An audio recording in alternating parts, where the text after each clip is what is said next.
Botsa Satyanarayana press meet లో మాట్లాడిన తీరు చూస్తే ఆయన అసలు విషయాలు మర్చిపోయారా అని అనిపిస్తుందని జనసేన రాష్ట్ర కార్యదర్శి బోడిశెట్టి సత్యనారాయణ అన్నారు. విశాఖలో ఆయన మాట్లాడారు.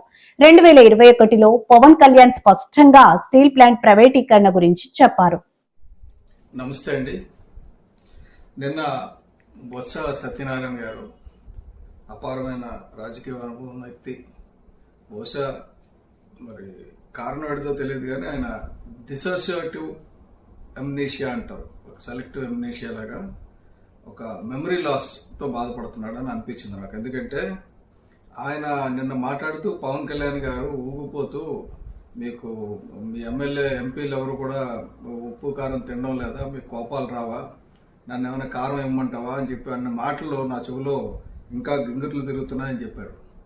కానీ చెప్పిన అసలు విషయం మర్చిపోయారు. ఆయన మీటింగ్ పెట్టి చెప్పింది ఏంటంటే అన్ని కార్మిక సంఘాలు, అన్ని రాజకీయ పార్టీలు, ఉక్కు నిర్వాసితులు అందరం కలిసి, ఇంకా ప్రజాప్రతినిధులు కొంతమంది కలిసి ఒక అఖిలపక్షంగా వెళ్ళి కేంద్రాన్ని రిక్వెస్ట్ చేద్దామని. ఎందుకంటే ఇదివరకు కేంద్రంలో ఎంపీగా చేశాడు, రాష్ట్రంలో మంత్రిగా చేశాడు. ఈ డిజిన్వెస్ట్మెంట్ పాలసీ అనేది పార్లమెంట్ అప్రూవ్ చేసిన పాలసీ.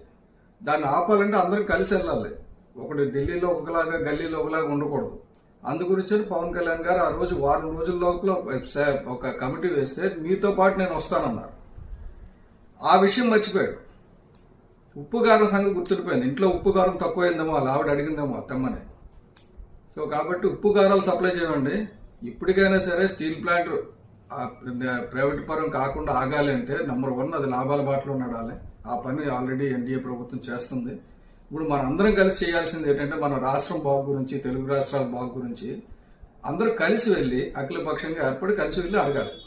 అది మీరు అధికారంలో ఉన్నప్పుడు అఖిలపక్షం వేయడానికి సిద్ధపడలేదు, ఇప్పుడు అఖిలపక్షం అడగడం లేదు. కనీసం ఇప్పుడు మీరు డిమాండ్ చేయాల్సింది ఏంటంటే చంద్రబాబు నాయుడు గారిని మీరు కమాన్ చెప్పండి, నేను డిమాండ్ చేస్తున్నాను. మీరు డిమాండ్ చేయాల్సింది అఖిలపక్షం ఏంటి చంద్రబాబు నాయుడు గారు, ఇప్పుడు మీ వెనకాతలు మేము వస్తామని చెప్పాలి. అది చెప్పండి. అది ఇప్పుడు ప్రజలు హర్షిస్తారు. అంతేగాని ఇలాగా పనికిమాలను మాట్లాడితే హర్షించరు. ఎందుకంటే మీకు ప్లాంట్ అమ్మేయాలో, అందులో వాటాలు కావాలి. ఇప్పుడు విశాఖపట్నంలో ఉన్న వాస్తులు చాలవా మీకు సత్యబాబు గారు? నాకు తెలిసి మీకు బాగానే ఉన్నాయి కదా, ఇంకెందుకు ఆశ? డైరెక్ట్గా చెప్పండి, మాకు ఇప్పుడు అఖిలపక్షం వేయండి. ఇదివరకు మీరే చెప్పారు ఏమని, ఇప్పుడు మీరు వేయండి, మేము వస్తామని చెప్పండి, అయిపోయింది కదా. అది మానేసి ఇంకన్నీ మాట్లాడడం ఎందుకండి? ఇది కరెక్ట్ కాదు సత్యబాబు.